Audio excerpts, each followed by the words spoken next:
यमराज मृत्यु के देवता हैं और उन्हें धर्मराज भी कहा जाता है। मान्यता है कि हर जीव की मृत्यु के बाद उसकी आत्मा परलोक पहुंचती है, जहां यमराज उसके कर्मों का हिसाब लेते हैं। वे ही यह तय करते हैं कि आत्मा को किस लोक में जाना चाहिए और अगले जन्म में उसे कैसा जीवन मिलेगा।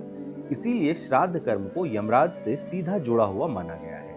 पुराणों के अनुसार जब कोई व्यक्ति मृत्यु को प्राप्त होता है तो उसकी आत्मा 13 दिन तक प्रेत रूप में रहती है। इस दौरान उसे नए लोक की यात्रा के लिए ऊर्जा और आहार की आवश्यकता होती है। इसीलिए पितृपक्ष या श्राद्ध के समय घर के सदस्य भोजन, पिंडदान और तर्पण करते हैं। कहा जाता है कि यमराज अपने दूतों को भेजकर इन तर्पणों को पितरों तक पहुंचवाते हैं। यदि परिवारजन श्राद्ध विधि से भोजन और दान करते हैं तो आत्मा को शांति मिलती है और वह सहजता से यमलोक या पितृलोक की ओर बढ़ती है।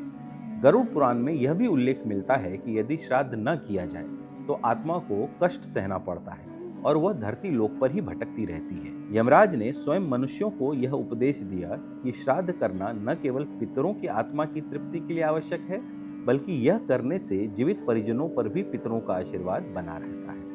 एक और मान्यता है कि श्राद्ध के समय ब्राह्मणों और जरूरतमंदों को भोजन कराना सीधे यमराज की पूजा के समान है। यमराज प्रसन्न होकर परिवार की रक्षा करते हैं और मृत्यु के भय को दूर करते हैं।